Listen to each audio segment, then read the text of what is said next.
Voilà, ben on va pouvoir tout doucement commencer, hein. Il est 12h45. Ben donc, bienvenue à toutes et à tous et merci de nous rejoindre en nombre aujourd'hui, que ce soit sur Zoom ou sur le Facebook Live. Donc, je suis Léopold Dautrep, je suis responsable du pôle marketing et communication aux éditions Mardaga et on a le plaisir d'accueillir aujourd'hui Anne-Marie Bozems qui vient nous parler de l'éducation positive à l'occasion de la sortie de son nouveau livre Parents imparfaits, débordés et alors, qui est sorti le 21 avril dernier. Donc bonjour Anne-Marie Bozems et merci de donner un peu de votre temps aujourd'hui pour venir nous parler en direct et répondre aux questions des lecteurs et futurs lecteurs de votre livre. Donc, au niveau pratique, cette visioconférence se déroulera en deux temps. Donc, dans un premier temps, pendant 20-25 minutes, Anne-Marie Bossems va nous parler de l'éducation positive, de son expérience, d'éléments de la vie de tous les jours qui peuvent être mis en place dans le cadre de cette éducation. Et on aura ensuite un petit temps d'une dizaine de minutes pendant lesquelles je donnerai la parole à Pauline Noguet, qui est assistante en communication et qui relayera vos questions à Anne-Marie Bozems. Donc n'hésitez pas à poser toutes ces questions dans la discussion Zoom ou en commentaire de la vidéo Facebook. On essayera de répondre au maximum d'entre elles. Alors, avant de vous laisser la parole, Anne-Marie, je voudrais rappeler très brièvement qui vous êtes. Donc, vous avez été professeur des écoles, vous êtes mère de 4 enfants, je pense, qui sont âgés de 14 à 22 ans, donc plutôt des adolescents et des jeunes adultes. Vous êtes aussi consultante en parentalité. Et dans ce cadre, vous accompagnez au quotidien des parents. Depuis 2009, vous partagez aussi votre expertise dans PEPS, le magazine de la parentalité positive. Voilà, oui. Pour le reste, c'est bien sûr vous-même qui êtes la mieux placée pour nous en parler. Donc, je ne laisse pas nos éditeurs patienter plus longtemps et je vous laisse la parole avec plaisir. Merci Léopold. Euh, donc pour commencer, j'ai envie de dire que comme beaucoup de parents, en fait, je me suis retrouvée en face de défis totalement inattendus, en particulier lors de ma deuxième grossesse, parce qu'en fait, qu'à un cas, j'avais un peu eu l'impression de m'en sortir pas trop mal avec ma fille aînée. Mais alors son changement de comportement, ce que j'ai constaté chez elle lors de cette grossesse, ça m'a totalement décontenancée. Et puis surtout, ça m'a mise dans une situation que je m'étais promise de ne jamais vivre avec mes enfants, puisqu'en fait, j'ai levé la main sur elle alors qu'elle avait tout juste 2 ans. Et moi, j'avais travaillé en école maternelle avec des enfants très jeunes et j'avais jamais tapé un seul élève, évidemment. Je les punissais pas non plus.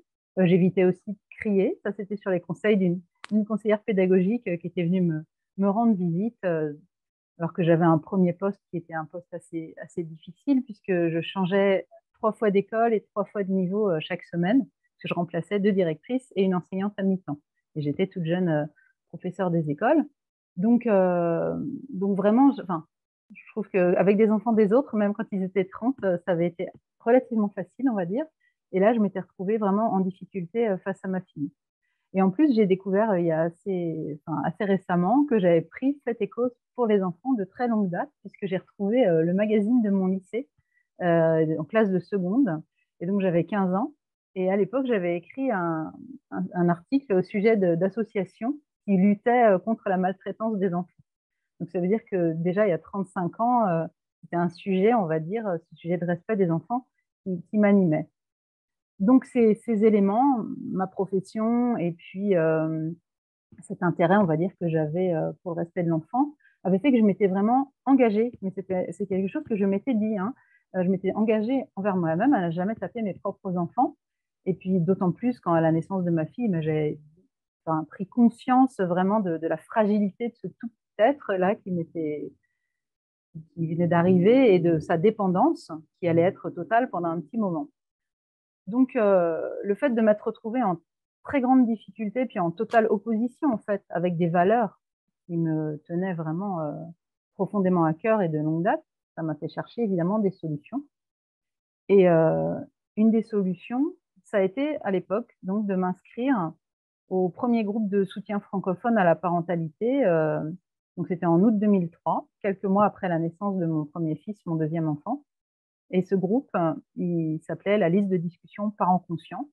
Il avait été fondé quelques années auparavant par Catherine Dumontel-Crémer.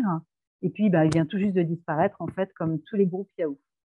Mais alors, ça a été, ce groupe, un soutien absolument fondamental. Et même, je dirais que ce groupe, il a été fondateur pour la suite de ma vie.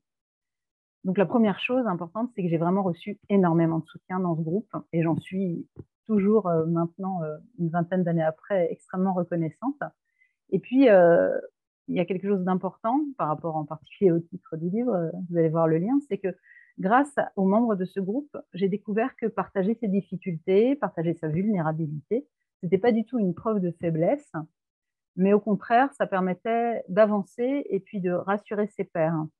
Et c'est vrai qu'en tant que parent, je me suis jamais soutenue, je me suis jamais, pardon, sentie soutenue par des personnes dont j'avais l'impression qu'elles réussissaient tout parfaitement, que tout était facile. Mais au contraire, je me suis plutôt sentie soutenue par les parents dont j'avais vraiment l'impression qu'ils étaient comme moi. C'est-à-dire que c'était pas facile tous les jours. Peut-être que les difficultés, ils les traversaient encore. Peut-être qu'ils les avaient traversées des années auparavant. Mais en tout cas, je voyais qu'ils avaient pu s'en sortir peu à peu, mais qu'on partageait les mêmes choses. Donc, je suis restée sur cette liste pendant de nombreuses années. Et puis, au fur et à mesure, évidemment, j'ai eu l'occasion, à mon tour, d'aider d'autres parents. Et en particulier, j'ai eu 2 enfants de plus. Je pense que je suis devenue un peu... On vous entend un peu moins bien. Il y a peut-être un problème avec le micro, mais... Vraiment beaucoup moins. Est-ce que Ah, si voilà. je l'approche comme ça, Oui, c'est mieux? ça c'est un peu mieux, oui. D'accord. Ça a coupé quelques secondes, mais D'accord. voilà. Sinon, Merci. ça... Donc, je disais qu'en fait, je pense que j'en étais par là, je suis devenue peu à peu un peu plus confiante dans mon rôle de parent. Et puis, j'ai fini en fait par professionnaliser cette activité de soutien. Donc, en suivant la formation de Catherine Dumontel-Crémer de consultante en parentalité, puis de formatrice entre 2015 et 2018. Et puis, en parallèle, j'écris quand même, donc, comme vous l'avez dit, Léopold, tout à l'heure, pour PEPS, le magazine de la parentalité positive, depuis sa création en octobre 2012. Alors, je crois en fait que j'ai toujours écrit, du plus loin que je m'en souvienne. Alors, j'écrivais des journaux personnels, j'écrivais des poésies, je participais donc, comme je le disais, activement au magazine de mes établissements scolaires. J'ai aussi écrit des livres pour enfants qui n'ont pas trouvé à l'époque preneur d'éditeur. Et c'est vrai que je pense que cette expérience m'avait, c'était vraiment il y a plusieurs années, ça m'avait un petit peu refroidi, je crois. Et du coup, quand Catherine Dumontel-Crémer m'a proposé ce projet de livre-là, avec les éditions Mardega, j'ai pas hésité très longtemps. Bon, à la fois parce qu'elle me soutenait, elle trouvait que j'avais des choses à dire, une expérience de presque 20 ans à partager. Et puis, elle savait que je voulais écrire et que j'écrivais depuis longtemps, parce que ça fait évidemment aussi longtemps qu'on travaille ensemble. Et je crois que cette proposition, elle est vraiment arrivée pile au bon moment.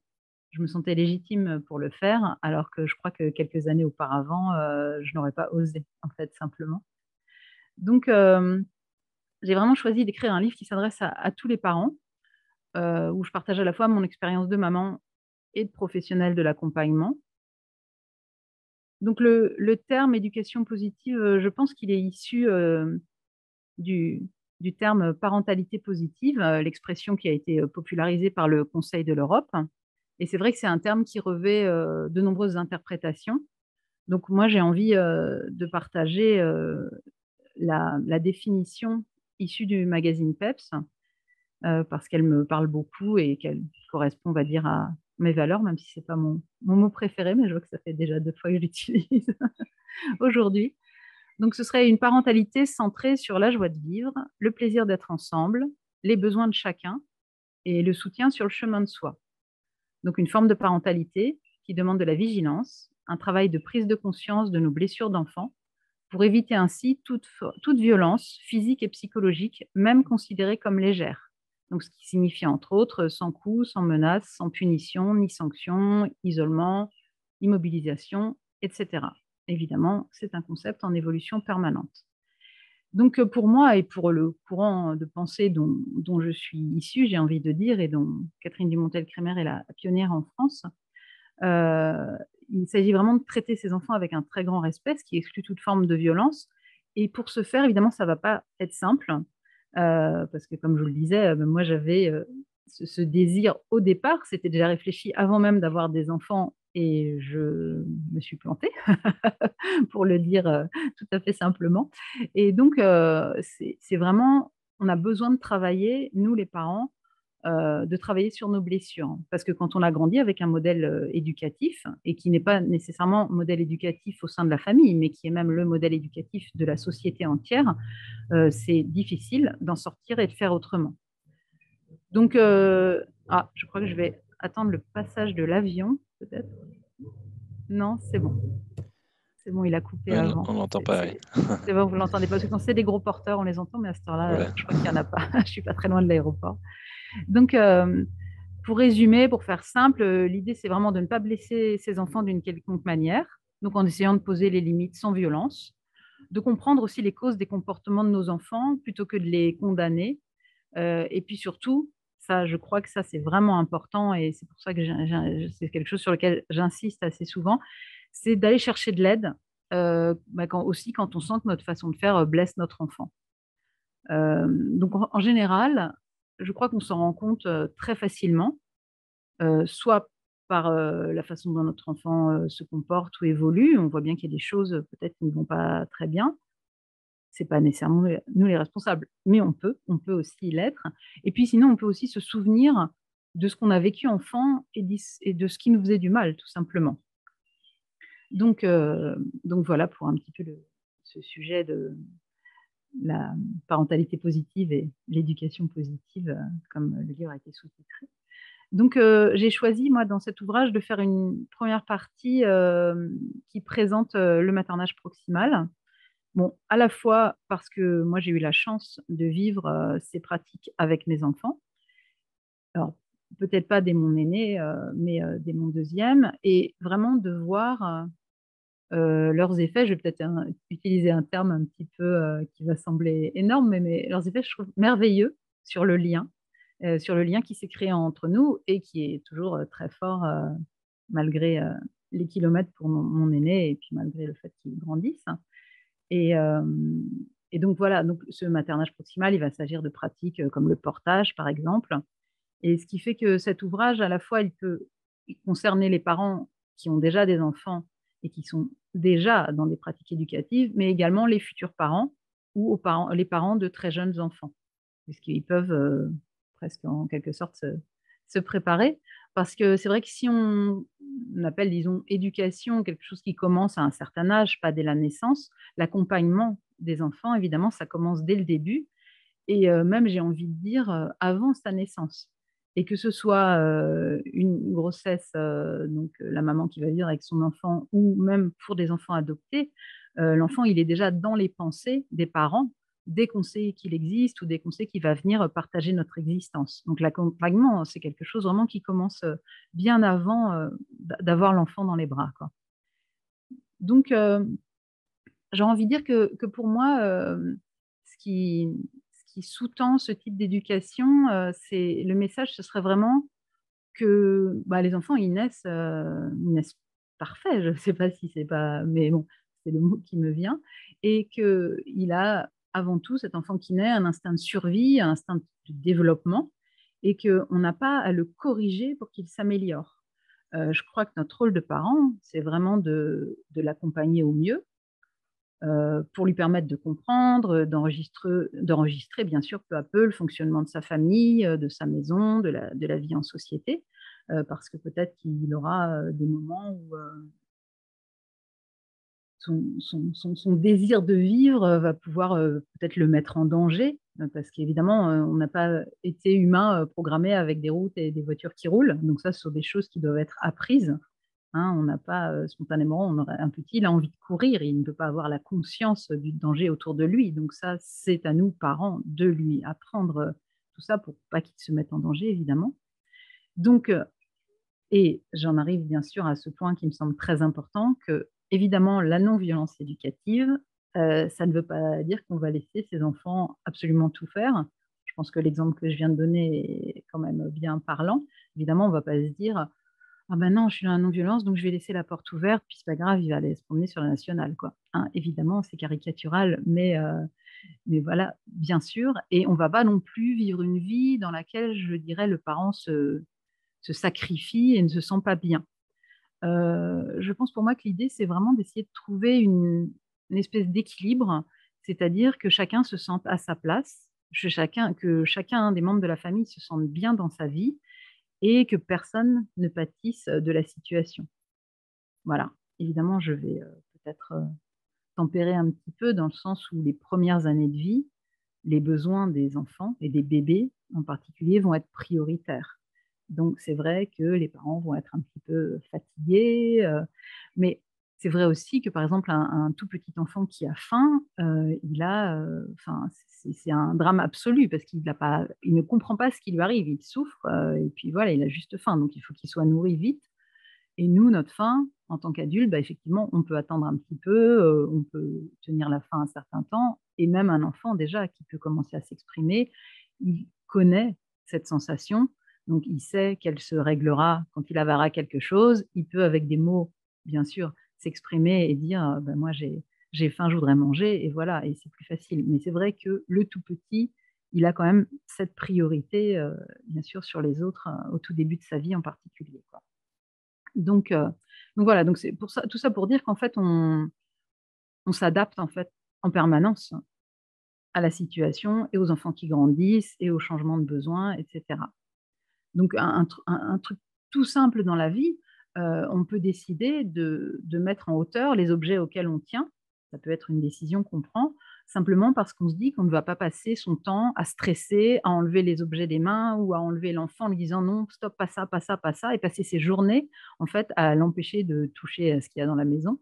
Et on sait que ça ne dure qu'un moment et que ça va passer, et qu'à un certain âge, les enfants, ils arrêtent de toute façon de tout tripoter, parce que ça les intéresse plus, quoi. Voilà, ils n'ont plus cette découverte à faire. Je crois que les tensions, permanentes, c'est vraiment quelque chose qui est fatigant pour tout le monde, et là, je crois que ça peut être intéressant aussi de les lister pour voir ce qui peut être allégé, dans le quotidien, pour essayer d'avoir une relation qui est plutôt dans le lien plutôt que dans l'inquiétude, permanente, en fait. Et c'est vraiment, bien sûr, et je vais le dire, je crois plusieurs fois, parce que c'est vraiment très personnel. Parce qu'évidemment, ce qui stresse une personne n'en stresse pas une autre, et donc d'où l'intérêt de faire soi-même sa propre liste. Et ça, c'est quelque chose que j'ai proposé pas mal dans le livre, c'est-à-dire des points où je dis: «Bon, ben, pour vous, comment est-ce que c'est dans votre famille?» Parce qu'évidemment, chaque famille est différente, donc peut-être qu'il y a quelqu'un, qui a des vieux disques et qui se dit: «Bah, si mon bébé tripote et les jette et les casse, c'est pas grave, je les garde, mais j'y tiens pas plus que ça et ça m'intéresse pas», et peut-être que si ça a une grande valeur, plutôt que de passer sa vie à s'énerver dessus, il les enlève, il les met en hauteur, voilà. À la place, il met des jouets que l'enfant peut toucher, des petits instruments de musique adaptés, enfin je ne sais pas, quelque chose qui plaît dans la famille, et puis voilà, puis ça dure le temps que ça dure, en fait. On retrouve, j'ai envie de rassurer les jeunes parents, des fois, on se moque un peu, enfin, je sais pas, ils entendent un peu des moqueries, ont l'impression que c'est la crèche chez vous, mais ça ne dure qu'un temps. C'est-à-dire qu'on retrouve, son salon avec tous ses bouquins, avec ses bibelots à hauteur, voilà. C'est quand après on a des gens qui viennent nous rendre visite avec des tout petits, il faut se remettre dans le truc en disant: «Ouh là là, alors ça peut-être pas, ça j'éloigne», voilà. Mais on perd en fait, cette habitude de faire attention parce que, bah, dès que les enfants ont grandi, évidemment, ils vont pas passer leur vie, comme je disais, à tripoter tout ce qui traîne partout, quoi. Ça les intéresse plus. Donc, alors évidemment, il va y avoir des moments où on va peut-être avoir une inquiétude vive, quelque chose un peu qui nous fait réagir, et bah, on va crier, quoi, bien sûr. Enfin, ça me semble pas grave parce que, comme il m'est arrivé de dire, et il m'arrive encore de dire à mes enfants qui sont grands, en particulier dans les histoires de conduite accompagnée ou ce genre de situation. Je dis: «Ah mais vous pouvez pas m'empêcher d'être un humain. Moi, si j'ai eu un peu peur, si j'ai eu l'impression que tu t'étais arrêté un peu star au stop, et peut-être qu'effectivement je vais faire: «Ah, attention, voilà, hein». Alors c'est pas très rassurant, pour, le jeune qui conduit, je le sais bien, mais voilà, il y a certains moments où ça arrive. Mais je crois que le plus embêtant peut-être, ce serait de passer sa journée à crier pour tout et pour rien et à tous les moments et tout le temps, parce que ça va faire une famille qui va vivre dans le bruit permanent, dans beaucoup de stress, et je crois que les enfants, pour se protéger, ils vont avoir tendance à se fermer, et on a cette expression populaire, qui dit, «Ça rentre par une oreille, ça sort par l'autre», et je crois qu'il y a un petit peu de ça. C'est même que ça ne rentre plus, en fait, au bout d'un moment, Et j'avais remarqué vraiment ça avec mes élèves, comme je disais, qui étaient pourtant très nombreux. J'avais des classes d'une trentaine d'élèves, que parfois, quand le niveau sonore était un peu trop élevé, je faisais le pari de parler tout doucement. Et en fait, ça leur donnait envie d'entendre ce que j'avais à dire. Ça faisait baisser le niveau de la classe. Alors qu'à l'inverse, plus mon ton montait, plus l'ambiance sonore en fait générale était explosive et plus il faisait du bruit aussi. Enfin voilà, c'était une espèce comme ça de cercle vicieux. Alors que prendre le temps de se dire non, c'est moi qui fais descendre, on ne peut pas leur demander en hurlant de faire moins de bruit. Je montre l'exemple. Donc moi, je baisse, je parle moins fort, plus lentement, je respire, donc ça fait une espèce d'onde d'apaisement peut-être, je ne sais pas si le terme existe, mais c'est ça qui me vient. Alors, évidemment, on est d'accord, c'est plus facile à dire qu'à faire tout ça. Parfois, on est rattrapé par ces démons, parfois, on est dérangé par le regard des autres. Je parle là de regard d'autres adultes qui peuvent nous mettre en situation de stress. On se dit, ah là, il faut absolument que je fasse quelque chose, je ne peux pas, parce qu'on se sent jugé. Et puis, des fois, on s'énerve et des fois, on craque. Et puis, peut-être qu'après, bah, évidemment, on le regrette. Donc, là, je crois que à ce moment-là, accepter d'être imparfait, eh ben, c'est aussi prendre conscience de tous ces moments bah, où notre comportement ne nous plaît pas à nous. Et puis, prendre ensuite le temps d'en parler avec ses enfants, de s'excuser. On peut aussi s'engager à tout faire pour ne pas recommencer et bien sûr, le faire. Alors, comme je disais, une des premières étapes, ça peut être de lister les moments de tension. Mais quand je dis lister, je pense vraiment à quelque chose de précis. C'est-à-dire, on essaye de savoir, ce qui nous met hors de nous, avec une description vraiment détaillée. Les personnes qui sont présentes, les horaires, la situation exacte et ça peut permettre de voir sur quels paramètres on peut éventuellement jouer pour faire changer les choses. J'imagine une situation toute simple, on récupère tous les soirs, un enfant, qui est énervé et puis qui va être à l'arrière de la voiture et qui va donner les fameux coups de pied dans le siège en criant par exemple qu'il a faim et le parent s'énerve et la soirée se passe mal et voilà on se retrouve et ça commence mal, dès le moment où on se retrouve, c'est quand même dommage. Donc ça peut être là un truc évidemment tout bête, avoir quelque chose à manger à lui proposer, même si c'est pas l'heure, même s'il est censé avoir déjà goûté à l'école et qu'après il y aura le repas, oui d'accord, mais sauf que si c'est ça son besoin à ce moment-là, bah, peut-être que cette petite simple proposition de manger à ce moment-là, ça va abaisser les choses et ça va pouvoir, calmer le jeu et c'est-à-dire faire qu'on va entrer dans la soirée ou dans la fin de l'après-midi déjà sur un autre, un autre mode. Je me souviens d'une situation qu'une maman avait partagée, elle avait expérimenté en fait un sas entre l'école et le retour à la maison, une espèce de zone tampon. En fait, elle s'arrêtait un moment sur une aire de jeu, les enfants goûtaient dans l'aire de jeu, donc alors évidemment les jours où le temps le permettait, mais sinon ils étaient couverts et puis il y avait pas de problème. Ils pouvaient jouer, ils pouvaient se défouler, ils pouvaient crier aussi, parce qu'ils avaient quand même dû, se tenir à l'école. Après à la maison, il fallait pas trop faire de bruit non plus, donc ils avaient vraiment ce moment qui durait une vingtaine de minutes. Alors c'était évidemment 20 minutes de moins le soir, mais ça procurait en fait tellement de tranquillité, tellement de bienfaits à toute la famille pour le reste de la soirée que ça valait vraiment le coup. Et elle disait qu'elle avait vu une différence énorme en fait à partir du moment où elle avait mis en place ce système. Donc, elle avait pu le mettre en place parce qu'elle avait établi qu'effectivement, tous les soirs, ça n'allait pas en rentrant à la maison, les enfants étaient hyper excités, donc ils avaient besoin de se défouler avant de rentrer à la maison. Et bien sûr, évidemment, c'est des tout petits exemples, mais comme je vous ai déjà dit, du coup, je vous ai dit que je vous le répéterai, je le répète, chaque famille est différente, donc évidemment par sa composition, son rythme, d'où cette idée d'aller vraiment enquêter, de partir enquêter pour soi et les siens et chercher ce qui va fonctionner pour sa famille et ses enfants. Donc ça peut être évidemment en s'appuyant sur l'expérience d'autres, mais aussi en se livrant bien sûr à ses propres, expériences parce que je crois que vraiment c'est ce qui est le plus important, c'est de construire la vie qui nous ressemble. Donc peut-être que pour certains, cette zone tampon, ça va être de lire des histoires, de regarder un dessin animé ensemble, de faire un petit jeu de société. Ce ne sera pas du tout, d'être sur une aire de jeu, évidemment. Et puis peut-être que pour d'autres, il n'y aura pas besoin de zone tampon, ça ne fonctionnera pas, ce sera autre chose. Mais donc voilà, des petits exemples, des petites choses qui peuvent être mises en place. Mais je vous dis, c'est vraiment plus l'idée d'aller chercher ce dont on a besoin, bien sûr, que de faire une liste qui pourrait fonctionner dans toutes les familles, parce que ça, je crois que vraiment, ça ne marche pas. Euh, et, et pour revenir à l'idée donc d'imperfection, moi, ce qui me semble important dans cette idée, c'est qu'accepter son imperfection, c'est une première étape. C'est un peu l'étape qui permet de se dire, OK, bon, bah là, je vois bien que ça fonctionne pas. C'est-à-dire, je ne me mets pas d'œillères. OK, ça fonctionne pas. Donc, je vais essayer d'améliorer. Et évidemment, là, ça demande l'effort de chercher. Alors, si on est deux, de chercher avec l'autre parent, si c'est possible, c'est quand même idéal d'avoir plusieurs cerveaux qui tournent en même temps. Et puis, donc, chercher ce qui pourrait être modifié pour avancer ensemble vers une parentalité plus proche de ce qu'on souhaite. C'est-à-dire plus d'amour, de lien, de respect mutuel et aussi de bons moments partagés. Alors, moi, c'est vrai ce que j'ai constaté souvent dans la recherche de perfection dans la parentalité, et je crois surtout maintenant, voilà, du coup, j'ai j'ai l'impression d'avoir basculé parce qu'effectivement, c'est quelque chose qui n'existait pas du tout quand j'étais une jeune maman.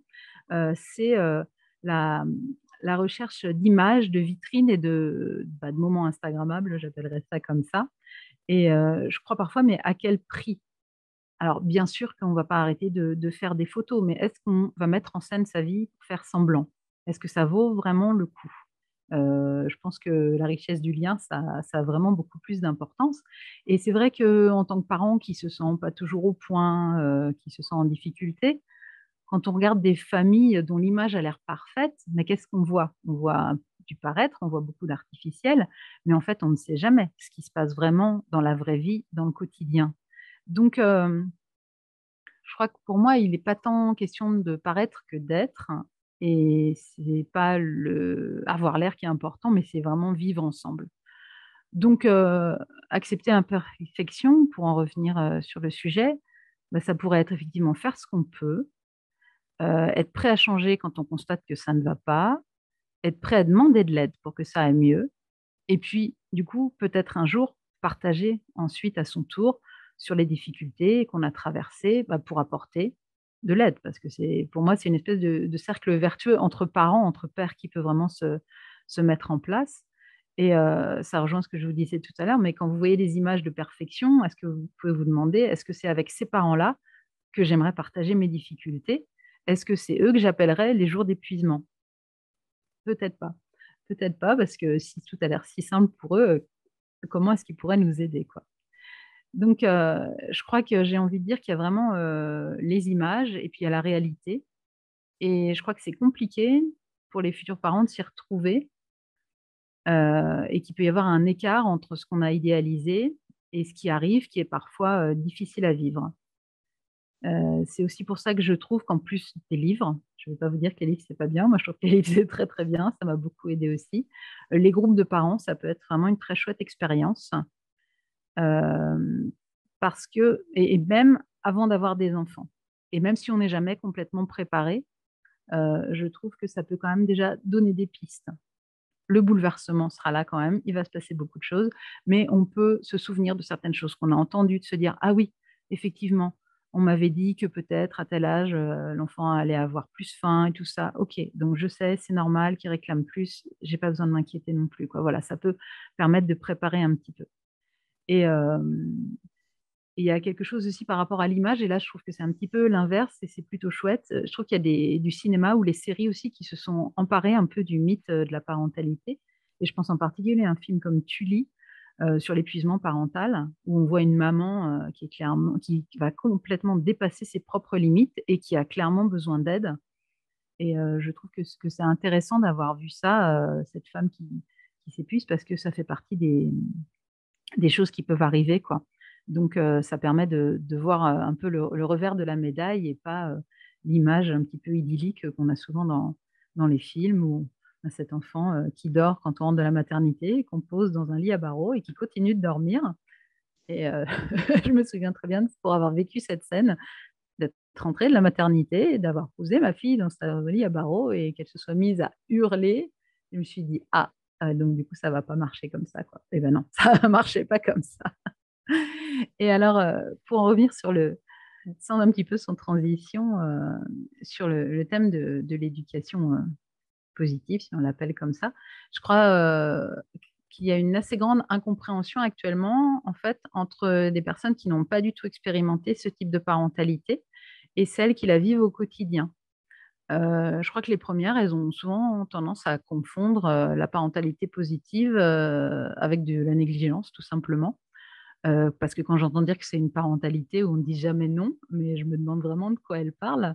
Bah, il n'est pas question de dire oui à tout. Déjà juste parce que c'est pas possible, aussi parce qu'on vit à plusieurs, que les êtres vivants doivent être respectés, qu'on ne va pas laisser un enfant frapper un autre, ou un enfant se mettre en danger, comme je disais tout à l'heure, ou détruire un objet auquel on tient. Et je crois qu'en plus, laisser ça se mettre en place, ce serait le meilleur moyen de faire monter une espèce de pression, voire une immense colère, et que ça finirait de toute façon par exploser. Parce que, comme je disais tout à l'heure, bah oui, on est humain, et donc quand c'est trop, ça dépasse, et à un moment, c'est pas possible. Donc, dire non, ça ne veut pas dire faire les gros yeux, ça ne veut pas dire frapper ou autre, ça peut être juste un non, laisse cet objet, je vais te donner autre chose pour jouer, en accompagnant l'enfant avec un geste. Je crois que c'est intéressant quand même de proposer une alternative quand on dit non, parce que si on laisse un enfant frustré et qu'en plus on ne lui propose pas autre chose, bah, il se retrouve dans une situation où il sait ce qu'il ne peut pas faire, mais il ne sait pas nécessairement ce qu'il peut faire. Voilà. Et pareil, dire non et imaginer qu'il n'y aura pas d'émotion derrière parce qu'on l'a dit gentiment, ça peut être aussi se leurrer. Un non de notre part, ça peut engendrer une colère de la part d'un enfant. Donc, bah, cette colère, ce sera peut-être l'occasion pour l'enfant de vider son sac, hein. Et la broutille qui peut déclencher la colère, ça peut avoir aucun lien de proportion avec la colère qui va avoir lieu. Et dans ce cas-là, je crois que vraiment la broutille, c'est le déclencheur. En fait, c'est un révélateur de quelque chose qui était là, sous-jacent, qui s'est peut-être accumulé, qui est plus profond. Et voilà. Et donc, et je crois vraiment poser une limite, c'est une chose, et accepter l'émotion c'en est une autre. C'est pas parce qu'on pose une limite que l'enfant a une émotion qu'on a mal posé sa limite. C'est juste que lui, il a besoin d'exprimer que ça ne lui va pas, et on peut lui dire: «OK, toi ça te va pas, mais cette fois-ci ça va être comme ça parce que c'est pas possible que tu arraches la queue du chat ou que que sais-je». Voilà. Et je crois qu'on est dans une société qui est assez mal à l'aise avec les émotions. Donc, faut pas trop se mettre en colère, faut pas rire trop fort non plus, faut pas être triste trop longtemps. On entend dire parfois de certaines personnes en deuil, qu'il est temps de passer à autre chose. Je trouve que c'est quand même assez terrible, et je crois vraiment que nos émotions, nos larmes en particulier, ont été assez peu acceptées quand on était enfant, et c'est un vrai travail d'accepter, celles de nos enfants, et souvent ça passe par, trouver des possibilités évidemment d'exprimer les nôtres dans des espaces appropriés, et ça donne une plus grande tolérance et une plus grande compréhension envers celles de nos enfants. Donc j'ai l'impression que je dépasse, non, le temps? Oui, mais C'est enfin, pas grave? c'est vrai qu'il nous reste juste quelques minutes, mais si c'est déjà très bien, c'est déjà Parce très que complet, mais n'hésitez pas, oui, s'il y a des choses à... oui, j'ai encore plein de choses à dire. Oui, j'imagine, mais Et n'hésitez donc pas, oui, c'est à faire encore quelques minutes là, si... je pensais, bah, un petit peu continuer sur la pose de limites, parce que c'est vrai que dans mon livre, je parle vraiment de la différence entre les limites et les règles, parce que je me suis rendu compte que beaucoup de règles, souvent, ça figeait la vie de famille dans beaucoup de complications et de rigidité. Je repense à un petit garçon qui m'avait dit: «On chante pas à table», alors qu'en fait, moi, je crois que si, parfois, on chante à table, on chante, joyeux anniversaire, et puis peut-être qu'un jour, bah, je sais pas, pour détendre l'atmosphère, on va se dire qu'on parle en chantant parce que ça va nous faire du bien, et que voilà. Mais c'est vrai qu'aussi, la limite, ça va être que peut-être un jour quelqu'un a besoin de raconter quelque chose d'important, et aujourd'hui, un tel a besoin vraiment de parler, il a vécu quelque chose de fort, on va tous l'écouter, et toi tu as envie de chanter, bah, peut-être que tu pourras chanter, nous faire un petit spectacle à la fin du repas. Voilà, c'est pas une règle, c'est quelqu'un a un besoin prioritaire, on en prend soin d'abord et après on passe, voilà. Donc, et puis aussi, j'ai l'impression que si on commence une liste de règles, on peut jamais penser à tout. Donc, est-ce qu'on se dit: «Bah, ouais, je vais allonger quotidiennement la liste de règles dès qu'un comportement ne plaît pas?» Voilà, c'est pour ça que je préfère les limites qui permettent un petit peu de respecter la tolérance de chacun, et puis les limites, on peut aussi travailler dessus, voir que nos limites, des fois, bah, c'est pas du tout les mêmes que celles de nos amis, et que pour certaines choses que nous on supporte pas, chez eux, ça se passe très bien. Donc ça peut être intéressant de voir, pour quelles raisons nous on a ces limites-là et pas nécessairement les autres. Ça peut nous faire avancer, quoi. Et évidemment, ces poses de limite, on peut les faire de plein de façons. On peut jouer, on peut chanter, on peut avoir une petite phrase un peu, je ne sais pas si on a un dessin animé préféré ou un livre préféré, c'est un petit peu la phrase qui dit, oula, là, ça va trop loin, il faut que les choses s'arrêtent. On peut un jour s'amuser à parler, j'ai pensé à ça, une tournure un peu moyenâgeuse. Oh là, jeune homme, il me semble que vous ne pouvez nullement faire usage de ce jouet sans l'accord de votre sœur adorée, voilà, en mettant un petit peu d'emphase, un petit peu de théâtre en fait, parce qu'on s'amuse et du coup, ça fait, l'enfant est surpris qu'on lui parle comme ça, et voilà, il peut très bien arrêter en fait. Heu, je crois que dès qu'on fait les choses un peu différemment du disque rayé, différemment de quand on râle ou quand on a son ton exaspéré, mais qui peut être un peu habituel, mais ça crée la surprise, ça change l'ordinaire et ça peut permettre de faire des demandes ou d'empêcher en douceur. Bon, évidemment, il faut avoir conscience que les habitudes, ça se prend vite et que du coup, il faut changer souvent. Donc ça veut dire que ça va être beaucoup de boulot, de chercher des idées. Mais bon, est-ce que c'est pas le propre, justement d'une aventure? Et je crois qu'accompagner des petits humains à grandir, c'est une belle aventure, bah, de chercher des solutions, de remettre en cause, de casser la routine et puis de pas trop s'engluer dans le quotidien et l'ennui, quoi. Donc j'aurais envie de dire pour finir, s'il y en a parmi vous qui se disent: «Ah bah tiens, j'aimerais bien, changer peut-être», bah, je vous invite à vous engager en fait envers vous-même. Une petite lettre peut-être à relire de temps en temps, ça peut être un super premier pas. Et puis, bah, pour certains, cet engagement, cette lettre, ça peut suffire en fait, ça peut, être le point de départ et puis pour d'autres, ils auront peut-être besoin de se dire: «Allez, ce matin, OK, ça va, je m'énerve pas, je tape pas». Puis à midi, ils vont se dire: «Ah chouette, j'ai tenu, et ben, je recommence, jusqu'à cet après-midi et puis je recommence ce soir», et de petit pas, en fait, les choses peuvent se mettre en place et puis ça finit par fonctionner et devenir la norme, en fait, de la vie de famille, quoi. C'est un peu l'idée de la montagne à escalader. Certains, ils ont besoin de fixer l'objectif final et puis ils font toute la rando, puis d'autres, ils se disent: «Bah, d'abord ce lac de montagne, après, cette petite cabane», voilà, ils ont besoin d'étapes. Chacun va fonctionner, différemment, quoi. Donc voilà, Eh j'avais bien, encore plein de ben, choses, mais oui, le temps j'imagine que passe, c'est le le temps genre passe. de thématique qu'on peut explorer presque à l'infini. Oui. Mais c'est déjà du coup une belle introduction peut-être à l'éducation positive et à votre livre. Si il y a un message que vous voulez faire passer dans ce livre vis-à-vis des jeunes parents qui peuvent se sentir nuls, comme vous l'avez dit, ou complètement débordés, qu'est-ce qu'il est? Est-ce que c'est vraiment le fait de sortir de l'idée de perfection, d'accepter d'être imparfait, d'avoir des moments d'expérimentation, si je puis dire, de tâtonnement? C'est c'est un peu ça qu'on comprend de votre intervention, c'est le fait d'en finir avec enfin, l'image de perfection qu'on a quand on devient jeune parent ou qu'on a envie de suivre. Oui, et je crois quand même qu'il y a quelque chose d'important, c'est de vraiment, ne pas hésiter à demander de l'aide. Ne pas se dire: «Tout le monde y arrive sauf moi», parce que ça, c'est quelque chose qui arrive qu'on se dise ça. Mais pourquoi les autres y arrivent? Vous savez, c'est la chanson, je crois que c'est Céline Dion qui dit: «Mais comment font les autres à qui tout réussit?» Mais en fait, bah, pas mieux, ils ne font pas non plus.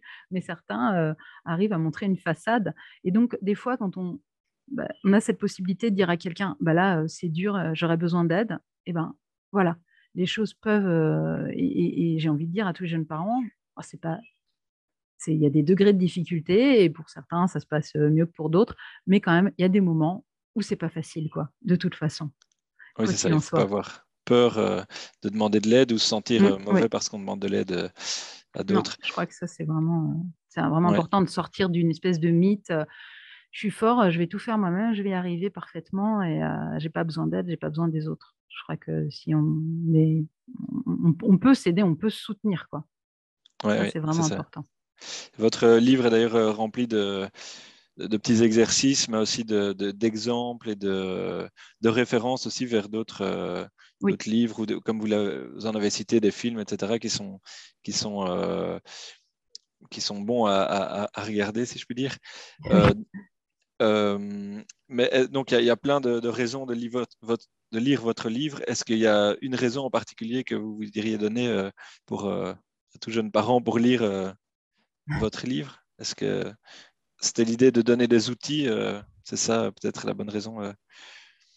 Ouais, c'est ça et puis parce que c'est vrai qu'aussi, c'est quelque chose que j'ai écrit, je sais pas si ça se dit, mais avec mon cœur, et parce que je sais de quoi je parle en fait, dans le sens où j'ai vraiment dû retrousser mes manches, j'ai mis les mains dans le cambouis, et que je pense que cette expérience, elle parle à de nombreux parents. Ça fait partie des retours d'ailleurs que j'ai eu, que les partages pouvaient être soutenants pour les parents, et que c'était aussi un livre positif et joyeux, et que ça peut pas faire de mal. Oui, non, tout à fait. Et rien que le fait d'être accessible et de ne pas être théorique et se baser sur justement une expérience personnelle, sur des exemples, etc., c'est important, je pense, pour des jeunes parents. Il nous reste juste quelques petites minutes. Je ne sais pas si, Pauline, il y a des questions que tu veux relayer. Oui, alors, on a une petite question. Si mon enfant sait très bien que ce qu'il ne fait n'est pas bien, par exemple se moquer d'un autre enfant dans la cour de récré, alors comment je peux lui expliquer que ce n'est pas bien, comment faire? Il n'y a pas tout de même des limites à poser? Bah, moi, je crois qu'il y a quelque chose quand même, c'est que bien sûr que c'est pas, je ne vais pas utiliser ce terme-là, mais c'est vrai que c'est pas bien de se moquer des autres. Mais qu'est-ce qui fait que cet enfant, l'enfant de la personne qui pose la question, a été amené à se moquer d'un camarade? Je veux dire, spontanément, les enfants, ils ont plutôt une tendance, on le sait, on l'a prouvé, à l'empathie, au soutien. Donc, qu'est-ce qu'il vit lui-même? Est-ce qu'il y a quelqu'un d'autre qui se moque de lui? Du coup, il le répercute sur quelqu'un d'autre. Est-ce que ça peut pas être intéressant, parce que si on pose juste la limite en disant c'est pas bien, il faut pas le faire, ok, alors lui, il peut pas le faire, mais la personne qui lui fait subir, à elle, on lui demande pas nécessairement d'arrêter. Donc ça peut être intéressant, évidemment, de dire que c'est pas possible et que ça ne se fait pas et que ça rend l'autre enfant malheureux, mais essayer de comprendre ensuite, après avoir posé cette limite, pourquoi. Je crois que c'est important. Pourquoi il a besoin de se moquer? Est-ce qu'il se sent est-ce que cet enfant, bah, je sais pas, oui, quelqu'un se moque de lui? Est-ce qu'il se sent blessé par quelque chose? Enfin, évidemment, j'ai aucune idée. Évidemment, ça peut être intéressant, peut-être selon l'âge de l'enfant, de le jouer avec des Playmobil, d'essayer de refaire la situation, et peut-être que quelque chose va émerger. Peut-être qu'il y a quelqu'un dans son entourage qui se moque de lui régulièrement et qu'il expérimente du coup avec quelqu'un d'autre, qu'il a besoin de se défouler comme ça. Mais évidemment, comme j'ai dit tout à l'heure, il n'est pas question de laisser les enfants se blesser, et ça marche au sens propre comme au sens figuré, évidemment, hein, et pas que la blessure physique, la blessure psychologique, évidemment, existe aussi, C'est quoi. essayer de comprendre ce qui amène l'enfant Mm. à faire ça plutôt que juste à lui Mais dire d'arrêter. évidemment, on ne va pas dire, bah, évidemment, continue de te moquer de ton petit camarade, il n'y a pas de problème, c'est très bien, évidemment. C'est pas possible, quoi.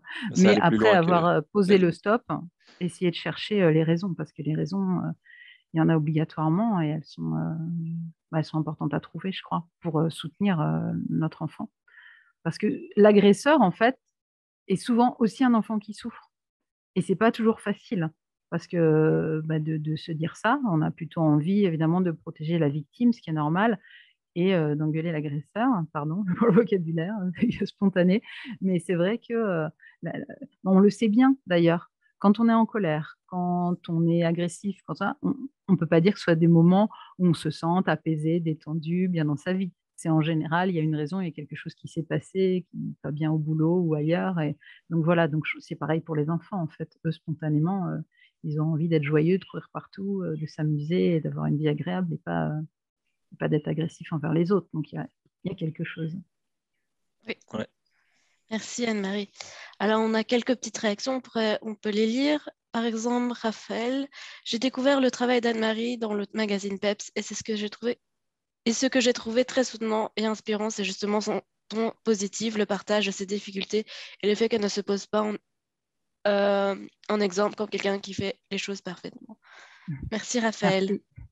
Merci. Alors, on a une réaction de Anne aussi. Les effets merveilleux, c'est beau comme expression. C'est vrai que les pratiques de maternage ont des effets très puissants. Ben, on voit Voilà. que ça suscite des réactions Ouais. positives qui ne font que conseiller à tous ceux qui ne l'ont pas encore lu de lire le livre, donc Parents imparfaits et débordés, et alors, guide d'éducation positive, Aux euh, éditions Mardaga. aux éditions Ouais. Maraga, bien sûr, oui. Eh bien, Et, mais oui, Pauline, tu avais encore des... peut-être est-ce que vous avez un conseil, si vous devez donner un seul conseil, lequel ce serait pour conclure un peu cette conférence? Qu'est-ce que vous aurez? Je trouve que c'est pas facile hein, comme de dire une seule chose en plus en mode de. Moi, j'aurais plutôt envie de proposer un souhait, si c'est pour conclure. Donc, ce Oui, serait un petit pourquoi peu pas? je souhaitais à tous d'avancer ensemble dans vos familles respectives pour trouver votre équilibre, votre vie de famille, celle qui convient à tous les membres de celle-ci. Et donc, elle ne sera pas parfaite. Il y aura des hauts, il y aura des bas, des difficultés de la vie, comme on en traverse tous, mais elle sera unique, j'ai envie de dire, comme vous et comme nous le sommes tous, quoi. Voilà, et merci de votre attention et de ce moment partagé. Oui, mais merci Merci beaucoup pour Anne-Marie. le temps que vous avez consacré, malgré le décalage horaire d'une heure ou deux, je pense, avec 2 heures, la oui. réunion. Voilà. Et donc, merci aussi à tous les participants qui ont suivi la conférence. Donc, il sera possible aussi de la revoir sur notre page Facebook et sur notre site Internet.